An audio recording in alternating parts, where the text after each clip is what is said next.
everybody. Welcome to another live stream. This time, this is our look back at the month of November.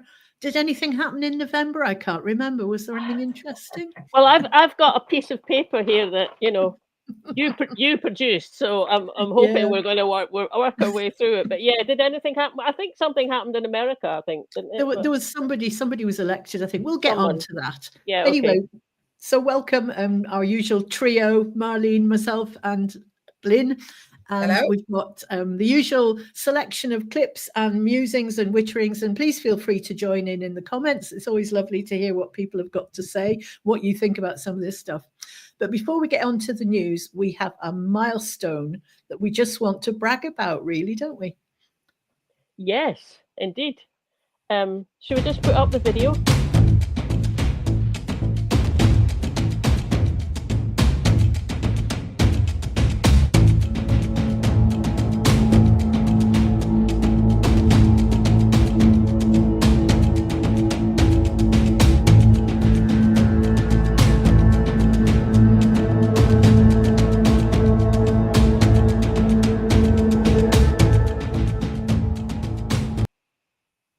Yeah, so woohoo! Yes, a woohoo! 300,000 off, and that's off. Well, that's people who are listening to the audio podcast, so either directly on Podbean or Google or wherever, YouTube, whatever they. So that's quite significant, really, because that's our kind of main listenership, as it were. It is, yes, but it's not our only listenership, because we've got people watching and listening on the YouTube channel as well, and I think that comes to another 150,000. So 150,000, and we've got TikTok, and we can't count that because it's just too annoying. Yeah, if they counted it for us, that would be good. But anyway, they don't. So it's good. It just feels very satisfying, and it's gradually kind of built up, and we've gained a bit of momentum as over the last couple of years since we've been doing it, and then friends come on and help us do programs like Lynn. So it's great. But you don't know your reach beyond that 300,000, because if they have watched it, they may speak about it to other people. That's true. Yes. They might watch it, or they've heard the information, the discussion, and might go and do a wee bit of research about the topics you've been talking about. So it's the ripple effect, dropping that little stone in the pool. And exactly. And I'm just having a look at the comments. Hello, we've got quite a few people in there. Is that James Elliott? Yes, look, James Elliott, Indie Live Radio fame. Because if it is, we're turning the tables on you. We're broadcasting and you're commenting. You used to always be the other way around, didn't it? But good evening. Anyway, that was good. That was a good way to start off. So where should we? Oh, where should we go now? Where's Lynn gone? Oh, Lynn has disappeared. I think her cat has probably eaten a cable or something, because that cat's got a mind of its own, isn't it? Well, hopefully she'll come back in. Oh, hopefully she'll come back. That might have been. There she is. She's back. I was just surmising that your cat had attacked you or eaten a cable or something, but it's live. These things happen. Yeah, these things happen. So where do we go next then? Well, where we're going next, we're going to start with actually Holyrood, and this. Well, Trump has been elected. You'll all know this in America. And Patrick Harvey asked the question that was certainly on our lips at Holyrood. And he does not mince his words. Question number 3, Patrick Harvey. Yesterday, the First Minister offered congratulations to the convicted felon Donald Trump on his re-election. Writing officially on behalf of the Scottish Government, he wrote that he is sure Scotland's cultural and social ties with the US will flourish during the presidency of a misogynist, a climate denier, a fraudster, a conspiracy monger, a racist, a far-right politician who tried to overturn an election result both covertly and by inciting violence. Words fail me. What social and cultural ties does the First Minister really think will benefit from a relationship with such a man? And more importantly, what has the First Minister done so far to reach out to the marginalised and vulnerable people whose lives are most directly threatened by a second Trump term? Well done, well Patrick. said, Patrick. Well, Patrick. Yeah. I bet he had fun composing that question. I bet he did. Yeah. And I think he didn't stay on the fence, did he? No, he didn't stay on. He definitely didn't stay on the bench, and he won't be getting an invite to Mar-a-Lago either. But I don't suppose that will bother him very much. I mean, I think a lot of people had that, but they put it so eloquently, or as Patrick did there. But I think a lot of people kind of. I felt that a bit actually when I heard. I mean, I went reasonable and went, oh well, I suppose he had to. But actually, I think a lot of people kind of felt like that. But you saw it across the globe. Sitting presidents, prime ministers, whatever, offering their congratulations, and you just, there's part of me thinks like the whole thing's like, oh, it's protocol, and you're like, but it's dishonest, isn't it? We don't like the man. So well, I mean, it's just real politics, isn't it? Yeah, that's exactly what it is. We'll have a bit more of how that came about in a minute, but John Swinney, by Patrick's question, was kind of, forced to explain himself. So here's what he said. Sir. Presiding Officer, I have a duty as First Minister of Scotland to engage with other governments and to represent the people of Scotland in that process. And as part of that duty, I wrote the letter in question that Mr Harvey cites. I think there are deep cultural, social and economic ties between Scotland and the United States of America. I think they're important. They're important for employment in our economy. They're important for the cultural expression of our country and for the way in which we are able to pursue those objectives. So, whilst there are very clearly, because of what I said before the presidential election, very big real differences in expression and in priority and in way of life between me and Donald Trump, I cannot deny the existence of links between Scotland and the United States, and regardless of the presidential choice in the United States, I want to maintain good relationships between Scotland and the United States. And what I would say to Mr Harvey, and I think he knows me well enough to know, that the concerns of people who feel marginalised in our society, who feel under threat, are questions and concerns that I wrestle with every single day as First Minister, because I stood here and I pledged to be the First Minister of all of Scotland, and that's entirely what I intend to do. Yeah, and I kind of want to give that a bit of a round of applause as well, actually. And I mean, if he hadn't congratulated him, he would have been criticised for that, probably by the Tories or someone. So it's kind of, you kind of win somewhere. But I see Evelyn, is just just put up that comment. It's easy to comment from the back seat. It's always easier to comment from the back seat. But there you go. Yeah, it is. And what he said was true. There's a lengthy history between Scotland and the US, thanks to the clearances. The diaspora were all over the place. And having travelled sort of quite extensively in America when I was younger, when you met people of Scottish heritage, they were almost more Scottish than I was. They'd never set foot in Scotland, but they played the bagpipes. They did Scottish country dancing. They could recite Gaelic terms. Speak Gaelic, speak Gaelic. All these kind of things, because they cherish that history and that culture that they've got, where they've come from. So it's good. Yeah. And over there, nobody's trying to wipe it out of them, are they? No, that's true enough, actually. And they do like the Scottish ancestors. I was having a wee walk along a lake somewhere in Maine in New England, and got chatting to this chap, and he said to me, "Oh, I recognise where you're from. I recognise the accent." And I went, "Yeah, oh, that's Scotland." And he went, "Yeah." He said, my name's Robert McDonald. So he didn't have a Scottish accent, he had a very American accent. I said, well, it's very clear where your ancestor came from then, isn't it? So, there's all of that. So I suppose, I just kind of think I'm quite pleased that Patrick said that, but, sympathies are also with the position that John Swinney did. Yeah. Yeah. Well, it's the fact that he asked it, because lots of people would have been thinking it. Aye. Gave John Swinney the opportunity to answer it, which explained it, I thought, quite succinctly. Just saying, as you say, you're damned if you do, you're damned if you don't. So, absolutely. So let's have our next clip, shall we? Now, this is actually Donald Trump's niece. She's got a YouTube channel called Mary Trump Media, and I have been finding it compulsive viewing, I have to say. Let's just put it that she's not his greatest fan. She's a writer, and she's quite good with her analysis.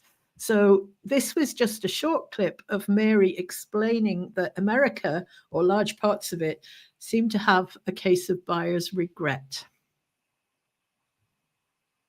A large number of American voters don't seem to understand that their votes have consequences. On election day, searches for, quote, how to change my vote spiked in states that Donald won, according to Google Analytics. This is basically buyer's remorse. Nationwide, we see that the top search trends also included things like, can I change my vote, which went up 700%? Will tariffs cause inflation, which went up 250%? Things I should buy before the tariffs are put in place went up 250%. This kind of buyer's remorse should be completely unnecessary if people had done those searches before casting their ballots on November 5th. But there's also a possibility that given the political landscape of the last 9 years, people just became completely detached from what was going on around them. If we needed any more evidence of this, how about this one? This search. Did Joe Biden drop out? Wow. That is damning information. So what are some possible reasons for this? Again, overwhelm. People are tired. People are exhausted. Also, we do not teach civics in this country. Civics is something we should be teaching at every level of education, so children understand not just what it means to be a participant in American democracy, but how things like elections and the composition of Congress and school boards, et cetera, actually shapes and affects their lives. I mean, just astonishing, the fact that on election day, people are going, what is Trump? Where's Biden? And they hadn't realized he'd stepped back. Yeah. But she's got something there with buyer's remorse, hasn't she? Yeah. Well, it's a bit like the parallels with Labour here now. There's lots of people have got buyer's remorse over having lent their vote to Labour to get rid of the Tories, and and now it appears you've still got Tories, they're just called Labour these days. Marlene, you spotted something about Biden, was it? I did. This was yesterday evening, and I joined it was a Zoom meeting. It was a panel discussion that was arranged by Glasgow University, I think, Social Sciences departments, I think, and it was about the election and what had happened and why had it happened, and so far too much in it to say this minute, but just a couple of things. So when we got to the question and answers, I think one question was, is it really as bad as we all think it's going to be? And one of the panelists, who's a American researcher, although she's based in Manchester actually now, she said, look, Trump is not king, right? He's not king. He is not going to run again. He's there for 4 years and then he's gone. Well, and then she said, well, unless he says he's not going to go and he's going to be a dictator, but that's a whole different problem. But he's no longer a threat to Congress in terms of, she said, of course, Democrats don't want him, but actually there's quite a lot of Republicans are not fans of his, and they went along with him while he was kind of the leader of the party and being successful. But this election has not been the great success that he's claiming, and he's got people in Congress who do not like him, and now they can come out in the open and they can make his life awkward. It's by no means sure that he can get some of the things that he wants through Congress because of that. So they have, and they have to run again. They'll have an election. Some of them have an election in 18 months. Some of the senators and representatives. So I quite appreciated hearing that.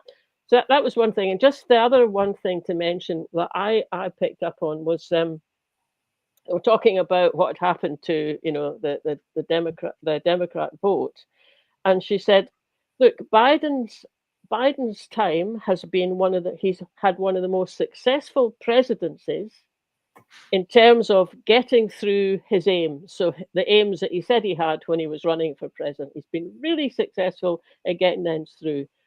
But he didn't go around the country and tell people. And people don't know. People didn't know that, and it's something that happened last year and they've forgotten anyway, even if they paid any attention at the time.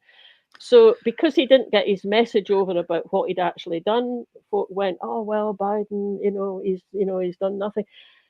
So I thought that was quite telling. And actually, you've heard me say more than once that I think in Scotland, ScotGov is just hopeless at blowing its own trumpet. Yeah. It just doesn't do it. And I mean, there's Facebook pages and people post things and everything, but actually ScotGov doesn't go out and just make that known. And I just thought, well, they should listen to what this researcher was saying and apply it to themselves. And in fact, there's more. Sorry, go on then. No, I was just going to say exactly that. We need to broadcast the success of things that have happened, but people don't know. And yes, mainstream media is not our friend, so we should look at other ways. And social media, good as it is, doesn't reach everybody. Well, that's a perfect link into our next clip, actually, because social media has been overtaken by bad actors, let's say. This is astonishing, actually, this clip. It's from a much longer one, and it's the amazing Led by Donkeys guys. And this was projected onto the Tesla building, and it's about Elon Musk and Twitter. So I think you'll enjoy this, and you'll be horrified. This is the story of how the world's richest person, the owner of Tesla and X, bought the global town square, then corrupted it before using his immense wealth to help elect a convicted felon. April 14, 2022. Elon Musk makes an unsolicited offer to buy Twitter for $44 billion. He claims the site has become politically skewed and says, for Twitter to deserve public trust, it must be politically neutral. February 12, 2023. Ahead of the Super Bowl, both Musk and President Joe Biden tweet their support for the Philadelphia Eagles. Biden's tweet is seen 29 million times, Musk's just 9 million times. Incensed, Musk leaves the game early and calls an impromptu meeting of Twitter engineers at 2:36 a.m. Their job? To change the Twitter algorithm to artificially inflate the reach of Musk's tweets by a factor of 1,000, making him the preeminent presence on the site. August 25th, Donald Trump, once banned, returns to the platform by posting a picture of his mugshot from Fulton County Jail with the words, "Election interference, never surrender." Musk reposts the shot. 4 days later, X reverses Twitter's long-standing ban on paid political advertising. May 2024, Musk creates a political action committee which he calls America PAC. Its objective is to mobilize 1 million Republican voters in swing states in an effort to hand the election to Trump. Musk commits to putting tens of millions of dollars of his own money into the Get Out the Vote push. July 14th, Musk calls Trump on behalf of J.D. Vance, urging Trump to select Vance as his running mate. Vance says abortion is murder and insults women who haven't become mothers. A bunch of childless cat ladies who are miserable at their own lives and the choices that they've made. Musk's phone call is part of a broad effort by Silicon Valley billionaires to ensure Vance is selected. The next day, Vance is unveiled as Trump's vice presidential candidate. September 9th, Musk spreads a conspiracy theory that immigrants in Ohio are eating people's pets. The following day, Trump repeats the slur during the presidential debate with Kamala Harris. In Springfield, they're eating the dogs. The false claim leads to multiple bomb threats against the Springfield immigrant community. September 15th and 16th. Over a single weekend, Musk amplifies a conspiracy theory that ABC leaked sample debate questions to the Harris campaign, falsely claims that the Dems want to take your kids, further fuels racist lies about immigrants eating pets, shares with his nearly 200 million followers on X that Trump must win to, quote, preserve freedom and meritocracy in America, and insinuates that it is suspicious that no one is even trying to assassinate Biden and Kamala, adding a thinking face emoji. October 4th, Musk posts, unless Trump wins and we get rid of the mountain of smothering regulations that have nothing to do with safety, humanity will never reach Mars. This is existential. Musk is the owner of SpaceX and stands to make billions from US government space contracts. October 5th, the user handle @America is taken from an X user and given by Musk to his America PAC.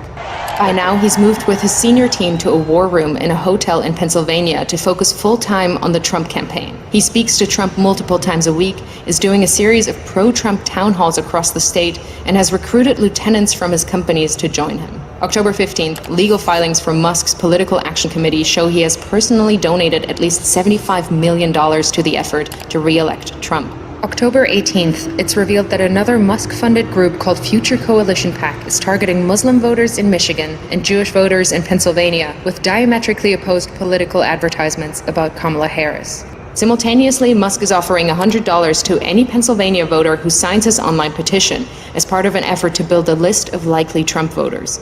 He also starts giving away $1 million a day to a randomly chosen voter who signed the petition. October 19th, it's revealed that the Building America's Future PAC, another Musk-funded campaign group, is impersonating the Harris campaign by setting up a fake website containing fake policy positions, then sending out text messages driving voters to the fake site. Apart from Trump himself, Musk is now the single biggest spreader of election disinformation. November 5th, Trump wins the presidential election. Elon Musk, a far-right conspiracy theorist, has succeeded in using his immense wealth to help swing the election in favor of a convicted felon. Just gobsmacking, isn't it? Yeah. That algorithm 1,000 times amplified.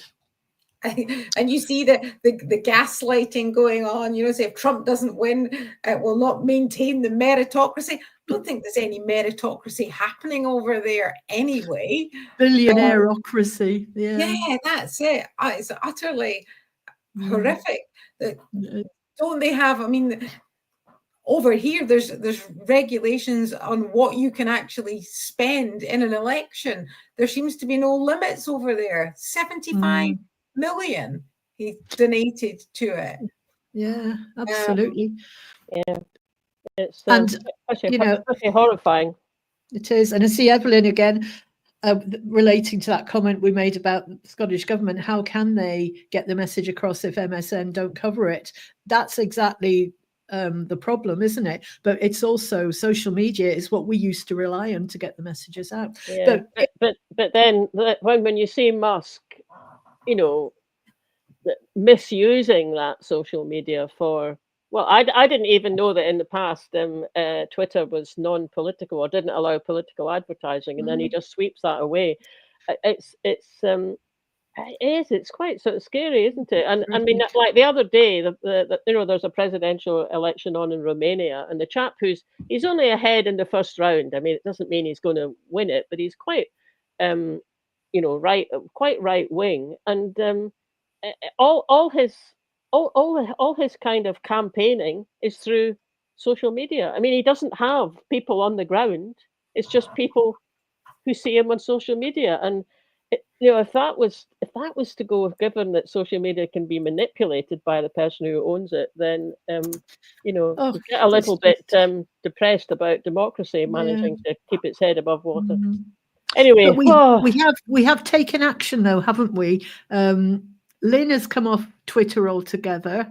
On my personal account, I've just posted that I'm not going to be posting anymore there, and in a week or so I'll get rid of it. And although we've still got the Twitter account for the podcast, other than posting when an episode goes out, we're not going to engage on Twitter anymore. But what we have done is made the jump to Blue Sky. And it's really nice. We're enjoying Blue Sky.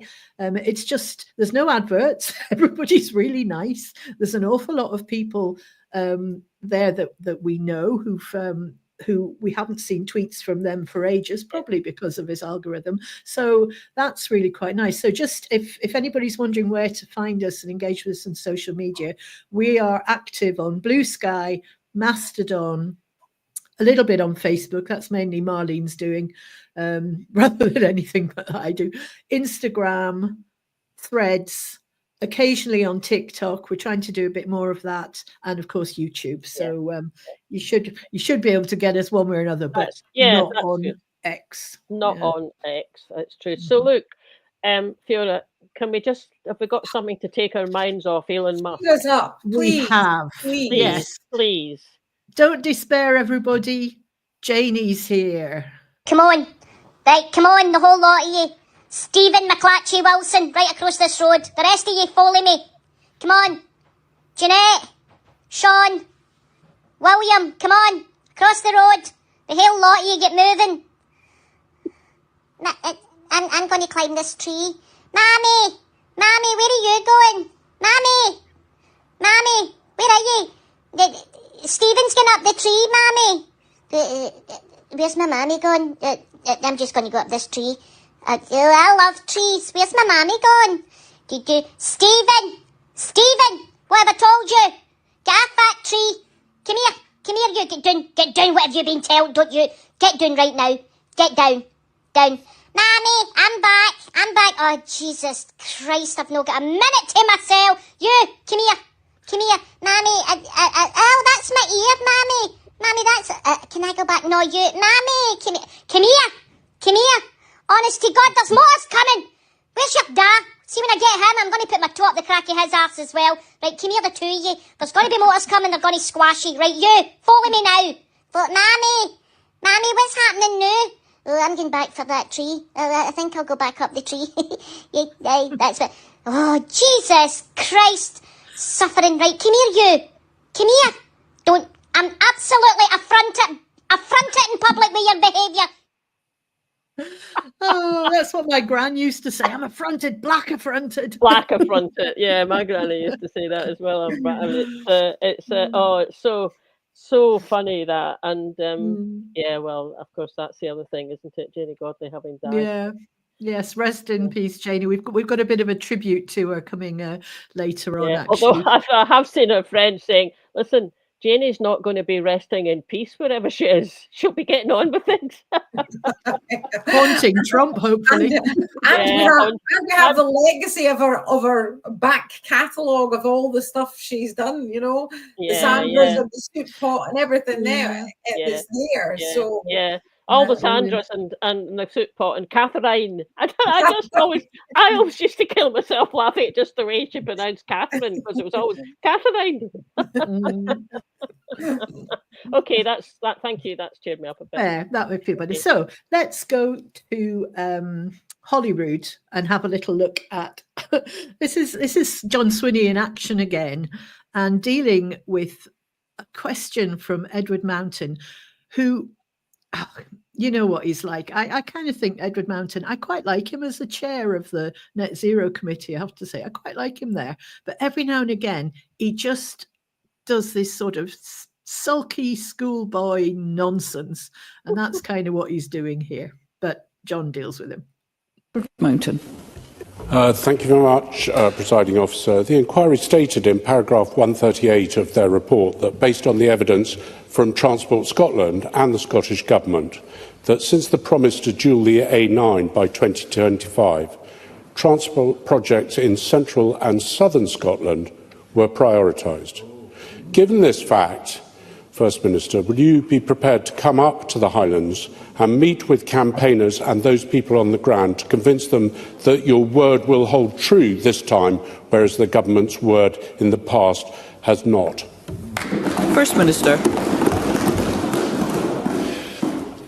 You see, that's where I think these kind of contributions don't help the reasoned deliberation of policy within this Parliament, because, as I pointed out last week, I came into government here in 2007, committed to A9 dualling, and this Parliament took a decision which stopped me from spending £500 million on A9 dualling because the Conservatives, the Labour Party, the Liberals and the Greens forced me, as a minister in a minority government, to spend £500 million on the Edinburgh Tram project, when this government had a commitment to spend it on A9 dualling. Let's hear the First Minister. In the subsequent period, and your colleagues are muttering 17 years ago. Well, if we'd been able to proceed with projects at that time, we would have had £500 million at our disposal to dual the A9, which would have helped. Now, I'm a bit perplexed by what projects Mr Mountain doesn't want us to have taken forward. Did he not want us to take forward the Queensferry crossing? Did he not want us to take forward the Aberdeen Western Peripheral Route? There's Mr Burnett sitting there. He'll be driving on the Aberdeen Western Peripheral Route, so will be Liam Kerr. Do they not want these projects to be delivered in different parts of the country? This Parliament needs to have a reasoned debate about the limitations of resources, and we'll have less posturing from the Conservatives.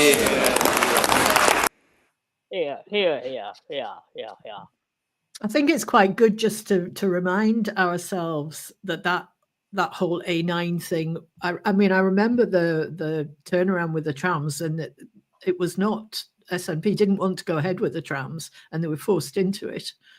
I still get it because I do a bit of work up in the Highlands. I get it, and I'm quite vocal about my politics. You'll be surprised to hear. No, not yet. But I get that thrown in my face from people that live up in Inverness. What happened to the A9 being dualled? You know? So now I've listened to this, I can go back and say, right, here's what happened to it. I'm actually heading there tomorrow, so no doubt I'll get it. And I mean, I just, it's that kind of exchange where, in this case, it's Edward Mountain who starts off as if, and he just, I mean, he knows perfectly well what happened with that way back then. I mean, he knows that, and then just comes in as if, you know, it never happened, and they've broken their promises, and you know, I just hate that sort of thing, and you get it a lot. I mean, you get it loads all over. You get it in the Commons, but more. You didn't used to get it so much in Holyrood, way further back, but you certainly get. I mean, do they think our heads button up the back and we don't know things? We don't remember stuff. Clearly, John Swinney. Clearly, John Swinney remembers it. Well, now we all remember it as well. That point that you make there, it's like mud sticking. If you throw enough of it around, somebody will, they'll just remember the thing they heard that was critical. And actually, this next clip is from Westminster, which we don't dip into very often these days because it's boring these days. But this is Brendan O'Hara, and he asks a question, quite a good question. He gets a reply, and then Starmer can't resist hurling an unspecific, unsubstantiated nonsense piece of insult. So let's see this. Thank you, Mr. Speaker. I was in South Lochaber at the weekend speaking to pensioners who still cannot understand why the Prime Minister chose to take away their winter fuel payment. And one of them remembered from just 2 years ago the then Leader of the Opposition saying, "Looking ahead to winter is frightening. I've met pensioners who have no idea how they'll heat their home." And she asked me to ask you, Prime Minister, whatever happened to that guy? Mr. Speaker, as he knows from previous answers, we've taken tough decisions in this budget to deal with the situation that we've faced. Because of that, we've stabilised the economy, which means we can commit to the triple lock. Because of the triple lock, pensioners will be better off. But I'll take no lectures from his party about running the economy. Their record in Scotland is terrible. So there you go. Their record is terrible. Record of what? Based on what? What are you talking about? Almost everything. Where's your evidence? Where's your evidence? I know. And then Rachel Reeves sitting beside him going, I've taken difficult decisions. I'm trying to do the Rachel Reeves accent. We take difficult decisions, difficult decisions about finance. And I can't quite do it, actually. I've gone shy. I've just gone a bit shy. Keep practicing. You're getting there. I'm getting there.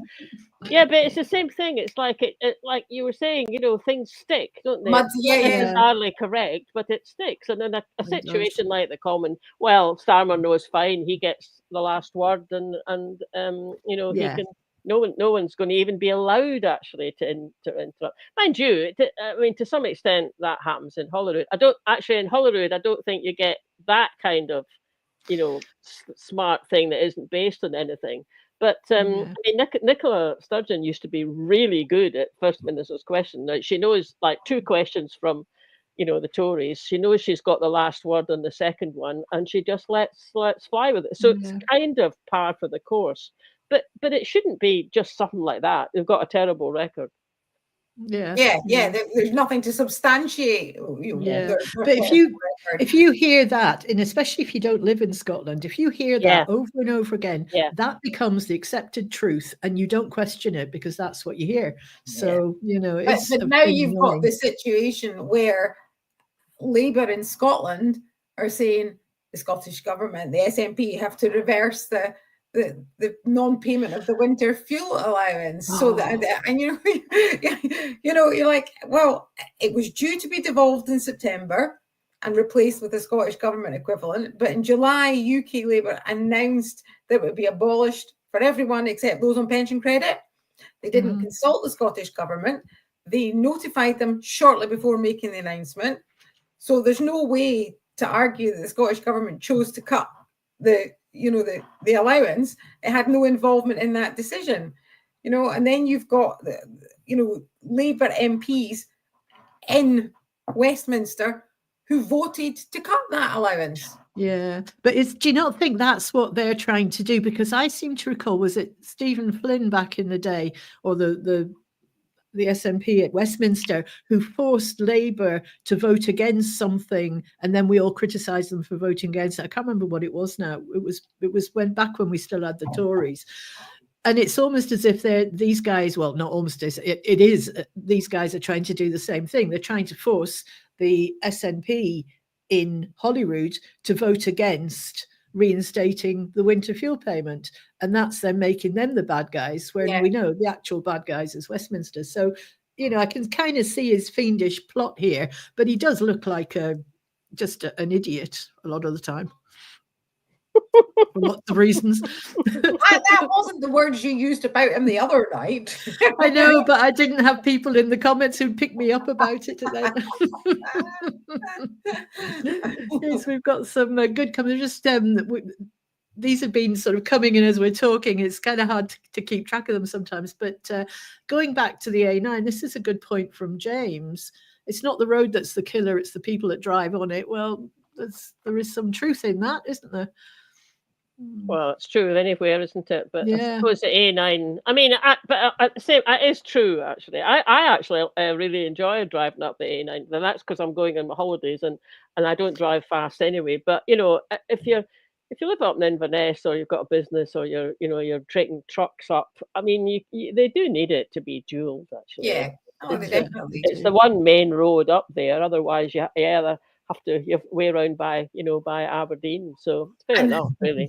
Even if you are going on your holidays, which I often am as well, heading up there, there's the frustration at the sheer volume of traffic sometimes, and you've got people in camper vans or towing caravans, and you just can't get past them. And then you get to a little bit that's dualed, and they speed up. And you're like, no, stay at that speed and let everybody else who's frustrated behind you get past.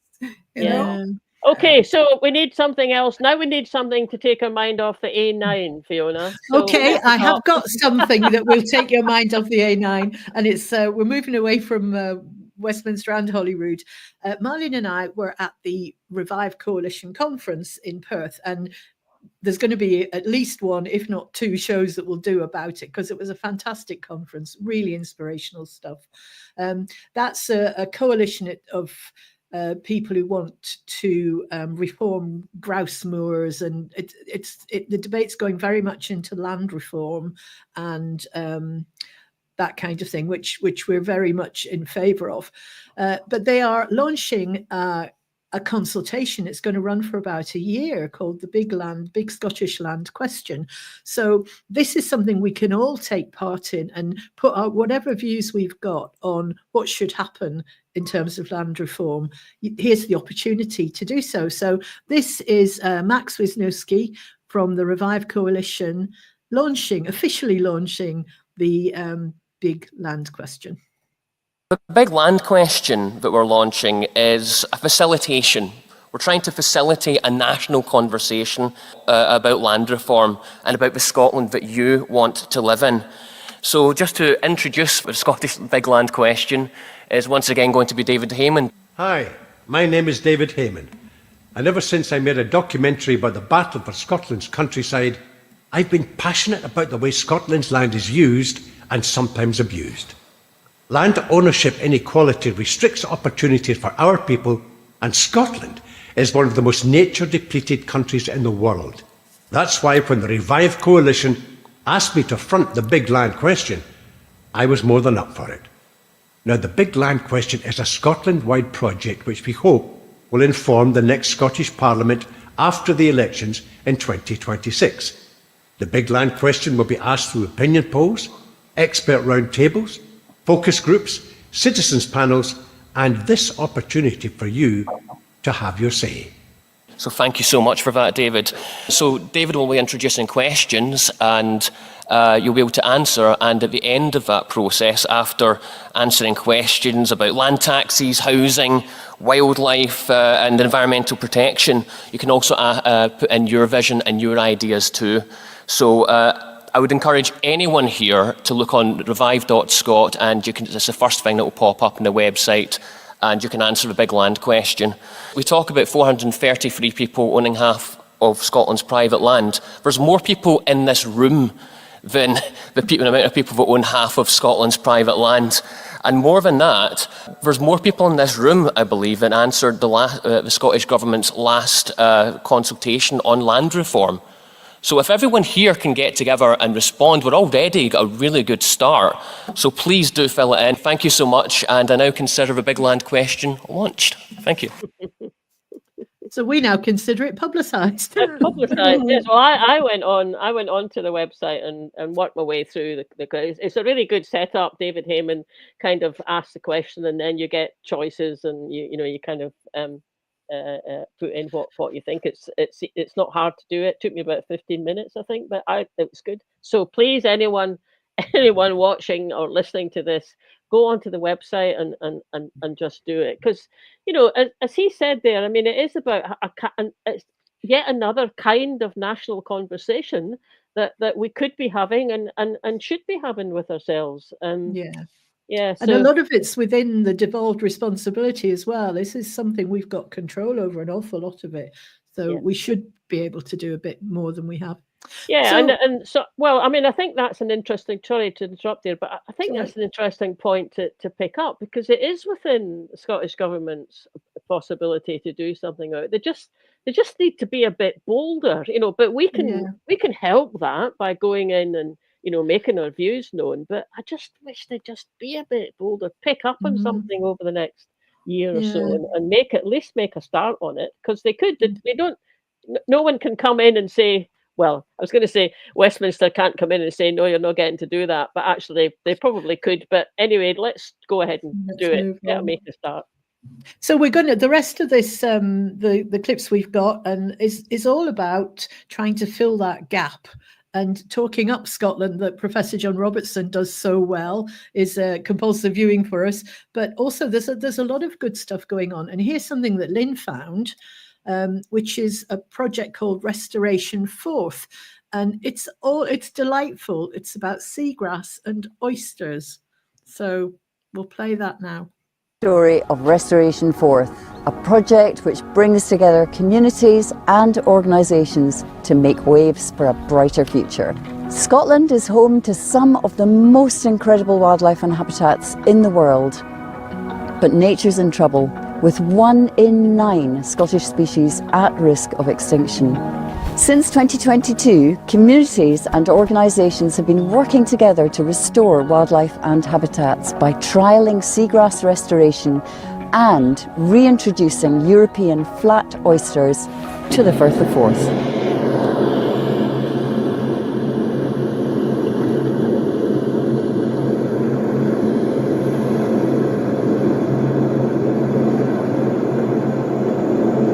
You hear a lot about global warming and the biodiversity crisis, and seagrass brings those two things together and hopefully helps to improve both of them. Restoring the seagrass beds should help improve the coastal environment and make a big difference.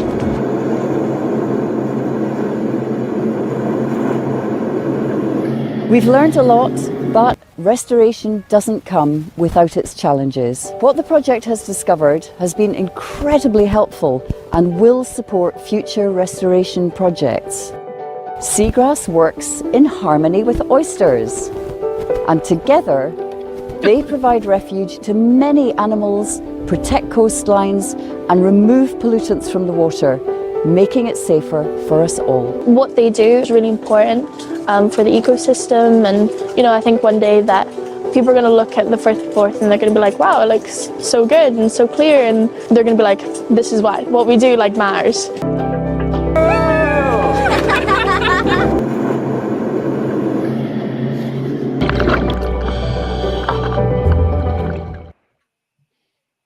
That's great. I really enjoyed Wasn't that good? Yeah. Well done for spotting that one, Lynn. I'm not sure how much the oysters liked being launched into the water. We don't know what happened. Actually, when I was on holiday earlier this year in Tromsø in Norway, up in the Arctic Circle, and they've got massive seagrass plantations, and it's many times better at sequestering carbon than trees are, so it's really valuable stuff. And what they started doing is breeding these horrifying looking they were called wolffish, I think, and they eat starfish because starfish eat seagrass. And because the starfish's natural predators had disappeared from the area, they were just decimating the seagrass as fast as it could plant. So everything's joined up, isn't it? All these things are connected, but that looks like a lovely project. So what other good news stories have we got? Molly, you've got a few. I've got some that I picked up on. So let's just start. Oh, okay. So the Scottish space sector. So 10 years ago, Scotland's gone from never having launched a satellite anywhere to building more than anywhere else in Europe. Wow. I think it's kind of I think actually I did kind of know that, but it's not something that, again, it's just not something that we big up enough, Sorry, what was that, Lynn? Something that's not been broadcast about. Yes, exactly. Exactly. And you'd think we could launch a satellite to broadcast these things, wouldn't you, if we own the industry? It's not clever enough. Yeah, I know. So, and I mean, that's, that what that means is jobs, really good jobs. It means that there's jobs for that in Scotland, and it's obviously expanding. So, good, satisfying jobs with good pay. Actually, that's what we need. So that was one thing I came across, and then there was so this is about teachers' salaries, starting salaries. Now, I'll read out a bit because that's a bit small to look at. But this is taken from Prospect, which is academic university website that just gives guidance to students when they're thinking, where can I get a job? What these qualifications? So you'll be glad to know that the starting salary in Scotland for a teacher is 38,600 odd. 38,600. In Northern Ireland, it's 24,000 and a bit. In most of England and Wales, it's about 30,000, and in inner London, they've got extra. They get extra cash allowance. And they're not at 38. They start at 36,700. So, and this is just the information that students all over the UK are thinking. Oh, where could if I'm going to be a teacher, where's the best place to go? Which the answer seems to be, well, you get more money if you come to Scotland. So that's good. Third thing. Oh yeah, this is from, there's a whole load of information about this, but it was a Newsweek. It's actually Newsweek, and they put together lists of best hospitals, and they do it all around the world. So they've got a list of the best UK hospitals. There's 125 hospitals in it.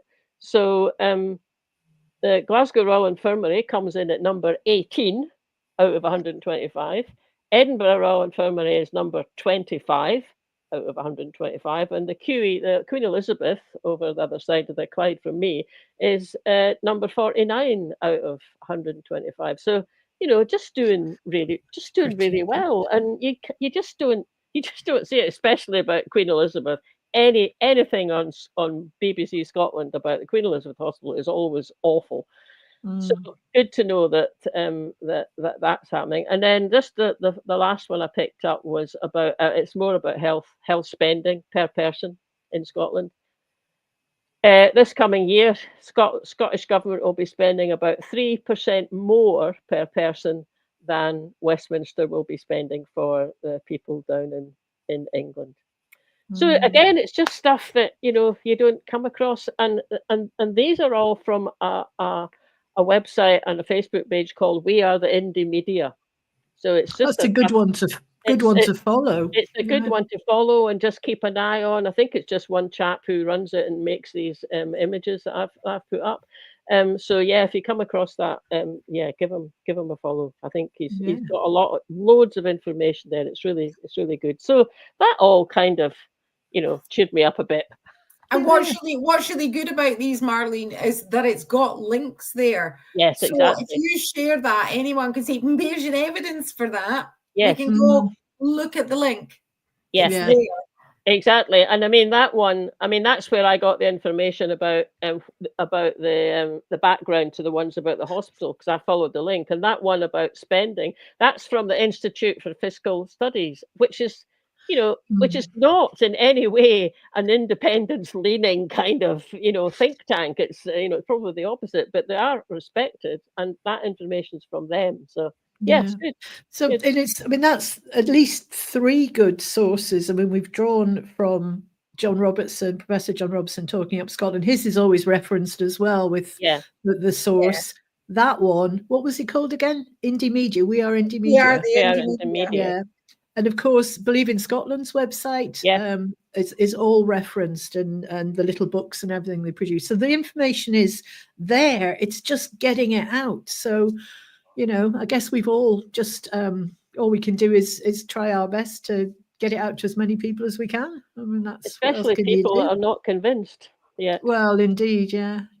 So has anybody heard any more good stories? There was something about the snares. Snares, yeah. Oh yes. Well, that's a follow on. Do you want to do it, Lynn? I mean, I just read a wee bit earlier, and it's to do with the Wildlife Management and Muirburn Scotland bill. And the Greens put an amendment in to get snares banned, and that has passed. So snares are now illegal in Scotland because they don't differentiate as to what they snare. So it's a horrible way to. It's not that. Yeah, something's trapped there and pulls against it and gets slowly strangled, or has a leg trapped and can't get away and eat and just starves or dehydrates to death. Yeah, so it is really good that they did it, and at least that's one. I mean, there's lots of things in that Muirburn bill, and some of them are having to be gone back to and rephrased at the moment. But actually, that one, it's just now, it's in force, I think, the other day, and that's just brilliant, and it will have an impact on grouse moors, because it's mostly up there that the snares get set, because some innocent wee animal might, kill a grouse for its tea or something, or whatever. Anyway, so there's that one. I came across another one, which I just like. I saw it on Instagram today, and it was the Scottish Government minister who's seeing there's a housing bill going through Holyrood, and he was visiting the SSPCA, and I was thinking, well, why is the housing minister going to visit the SSPCA, rescuing animals? So apparently it's because they've been, and other people have been saying, can we do something to make it easier for people in rented accommodation to have their pets with them? And in particular, people whose hard times, can't pay their mortgage, having to go into rented accommodation, they want to take their pets. Or, the person, SSPCA lady that was talking about it said, look, it's absolutely proven that having a pet helps with mental health and loneliness. And loneliness, and someone then has to move, and the landlord up until now has been able to, have a blanket, could just give a blanket, no pets allowed. So that's going to stop. I mean, it's still going through the bill, but I think a pet is about to come into. Yes, I'll look at that. Look at that. I am a child full cat lady. I'm a childless cat lady. Yeah. So I just caught it this morning on Instagram. I just thought that's just great actually, and it will help. It will help people, and the landlords will still be able to put reasonable conditions on having a pet in the property, but they're no longer, the idea anyway is that they would no longer just be able to say blanket ban, no pets. That won't be allowed. It's great. I thought it was good, and it's just, is it not true? It's just like little things. That's just it's just a little thing in a way, but it could just make a hell of a difference. A huge difference it can make. Yeah, absolutely. So Hashbury has finally decided to grace us with his presence. Welcome, Hashbury. Yeah, we seem to have a go at you every month. Well, no wonder. I mean, you were just engrossed in MasterChef rather than coming to, missed it now. We're not even going to tell you what we talked about, Hashbury. Evelyn says, don't tell me. Okay, so we'll need to stop now. We'll need to stop. We're getting up. So we're going to finish just by saying 30th of November is coming up. St Andrew's Day, of course. Those of us who paint stones will probably distribute a few. We remember one year we did 100 each. It was fantastic. They were everywhere. But this year there's so much going on 30th. But two huge figures from the independence campaign, as we know. Janey Godley it's a funeral, isn't it, Marlene? There's a procession. Funeral on Saturday. Yeah. But also there's also Alex Salmond's memorial at St Giles's in Edinburgh. Now, it's invite only to get inside the church, but we're planning on being outside it somewhere with the Yes slates, aren't we, Lynn? And if anybody's out and about on the high street, I'm hoping it's not going to be torrential rain, but and you see us, then come and say hello, and hopefully we'll chat to some people around on the street. There's various other things. It's John McLean's. There's a march from John McLean's gravesite to his cairn, and I'm not sure where either of those things are in Glasgow, so I'm not going to say any more in case I direct people the wrong way. But if you have a look, you probably shouldn't have said that. Actually, anyway, Google it, folks, if you're interested. Yeah, just Google John. Don't listen to anything I say about directions or times. I was just going to say one other wee thing. I know there's a petition doing the rounds, and it's one of these official UK government and Parliament petitions, and it's for call a general election, basically because Labour have lied in what they said. So we need to have another general election. So far, there are 2,341,137 people have signed this petition. I mean, who are these people, though? Because I was trying to work this out, because if you've got 2 million people who are disappointed, as I am, with the Labour government, what's the alternative? Are they wanting the Tories back? Or are they wanting reform in, perhaps? Or is it 2 million Russian bots that are signing it? Well, I mean, I mean, that's not as daft, I thought, as some people might claim, the one about the bots, because Elon Musk, sorry to go back, but Elon Musk has picked up on this petition, and he's been pushing it on Twitter. So, and then that kind of goes out. So, I just think, get out of our politics. stick to the other side of the Atlantic, and you've made enough of a mess there. Oh, look, come on, we need cheering up. Come on, we really need something. It's going to say, I've got a birthday in the house tomorrow, so I've got an early cupcake here. That's very nice. And a wildcat spotted in the Highlands. Untagged and uncollared wildcat. So this is one that has just come about by natural, not part of any breeding program. So the wildcats are doing what they do best, being wildcats. Well, that's good news. So if anybody spots a wildcat, I think report it to who? The RSPCA or the National? The RSPCA, no, the SSPCA. No, SSPCA, sorry. In fact, report it to us and we'll put it on the next good news thing. Anyway, that's the so we've been wittering on for over an hour. Hope you've enjoyed that. Sorry if there's to anybody in the comments who we've not managed to pick yours up. They go quite fast sometimes. And we're just going to finish with a tribute to Janey Godley. I think this came from BBC Scotland, didn't it, originally, but we'll forgive them for that. So rest in peace, Janey. And or if you're not resting in peace, have a good time. Yes, get out there and haunt Trump. Haunt Trump. So here we go.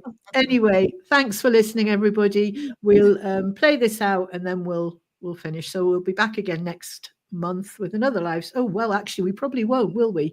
Next I'm going to say I won't be back next month, definitely not. It's Christmas and New Year. We'll let you know what's going to happen next month because we haven't figured it out yet. We're still working on it. Anyway. We're not doing a Christmas Eve live podcast. Well, it might just be you, me, and a bottle of Prosecco, Lynn. So that's on you go. Margaret's been watching this in the bath. Interesting. That's a nice mental picture to say. Frank, brilliant. The weather's going to be hot, but you're all social distancing. My name is Janey Godley. Under both breasts, I can get 2 Cornish pasties, 2 bottles of iron brew, and a sausage jug. Janey Godley. They're calling me the female version of Billy Connolly. It's because they don't know how else to tag me.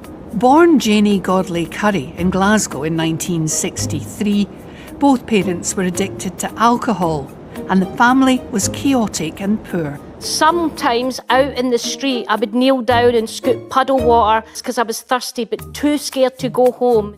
Women can meet a man and go, "What's your name?" "Tam." "What do you do?" "I'm a joiner." And she'll go, "This is Thomas, he's going to be an architect."